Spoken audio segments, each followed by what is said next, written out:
दोस्तों, आज के वीडियो में हम आपको एक अचूक और अनुभवी औषधि के बारे में बताएंगे जो कि बहुत ही प्रभावी है और आपके लिए बहुत ही फायदेमंद साबित हो सकती है। तो पूरा वीडियो जरूर देखिएगा।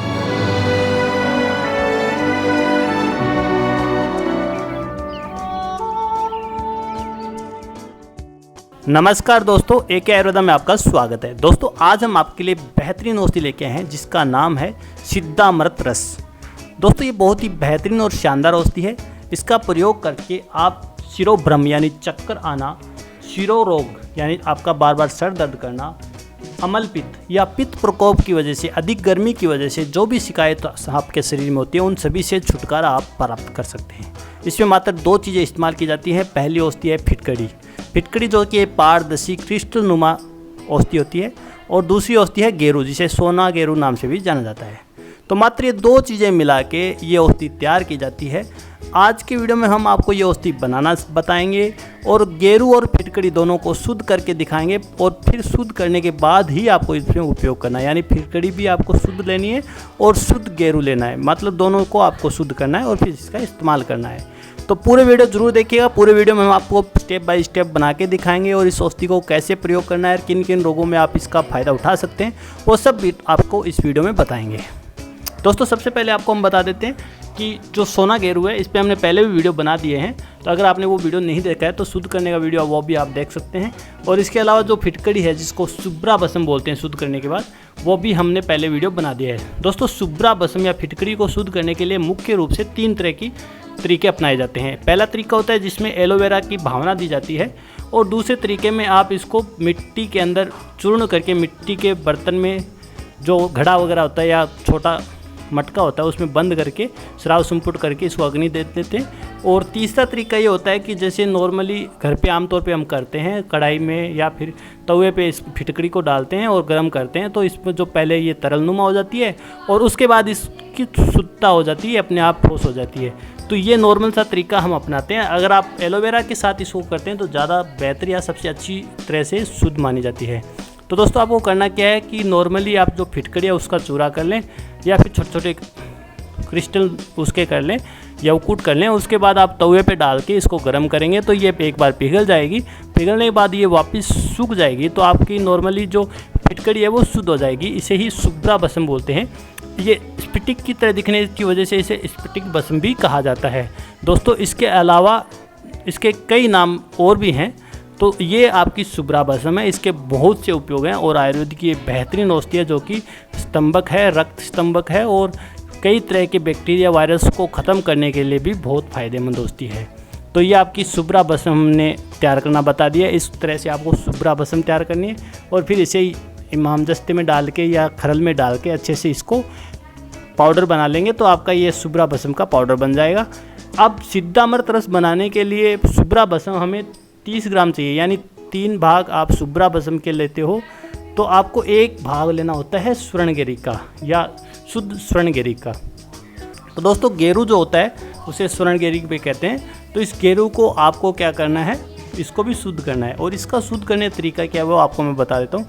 सिंपली इसको शुद्ध करने के लिए आपको घी के अंदर इसके पकाना होता है, थोड़ी देर उसको सेकना होता है, तो जो सोना गेरू होता है उसको शुद्ध माना जाता है। नॉर्मली दोस्तों, इसके लिए आपको इसका भी पाउडर बनाना होगा।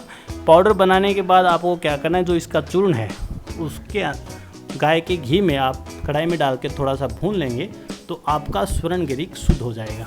दोस्तों, ये बहुत ही शानदार शीतल औषधि है और ये किसी भी तरह की नक्सीर हो या फिर किसी भी तरह का खून शरीर से बाहर आता हो या शरीर में गर्मी हो गई हो, रक्तपित्त जैसी समस्या हो, उसमें ये बहुत अच्छा काम करता है।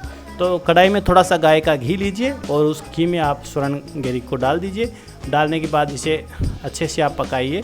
जैसे आप हलवा बनाते समय आटे को सेकते हैं उसी तरह इसको थोड़ा देर सेकना है, तो ये आपका स्वर्णगिरी शुद्ध हो जाता है। यही आमतौर पर स्वर्णगिरी को शुद्ध करने के लिए विधि अपनाई जाती है।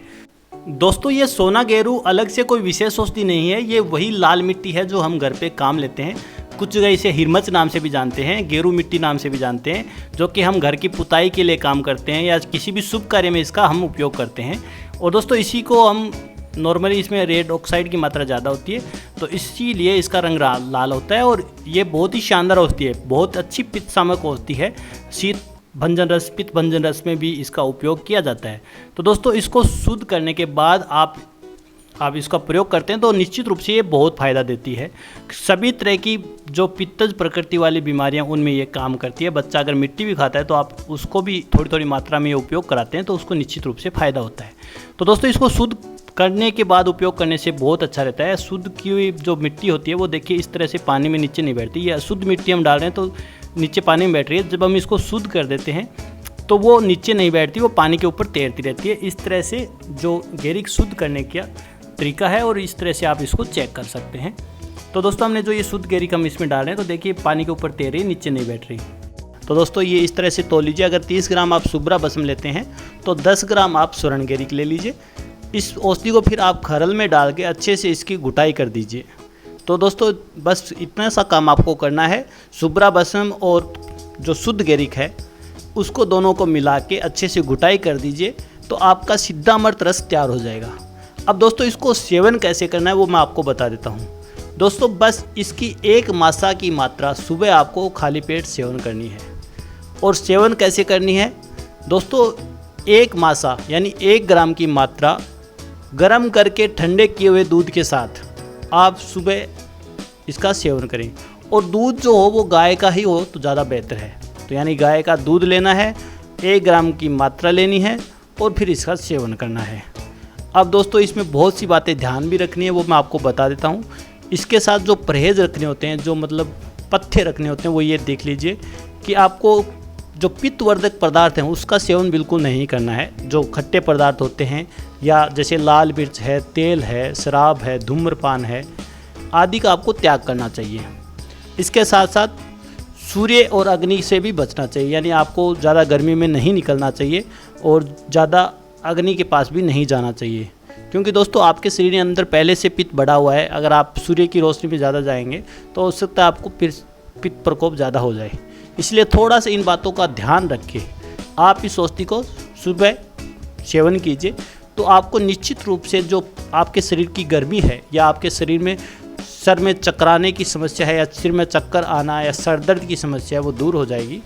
और पित्त प्रकृति की वजह से जितनी भी समस्या आपको है वो सारी ठीक हो जाएंगी। तो दोस्तों बस इतनी सी मात्रा आपको सेवन करनी है।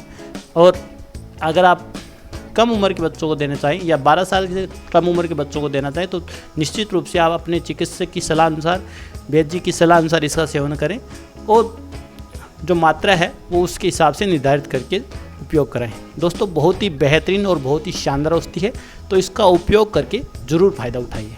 दोस्तों आज का वीडियो आपको कैसा लगा कमेंट करके हमें ज़रूर बताइएगा। अच्छा लगे तो लाइक और शेयर करना मत भूलिएगा। हम इसी तरह के वीडियो लेके आते रहते हैं, तो चैनल को सब्सक्राइब जरूर कर लीजिए। मिलते हैं अगले वीडियो, तब तक के लिए नमस्कार। AK आयुर्वेदा आपके अच्छे स्वास्थ्य की कामना करता है। धन्यवाद।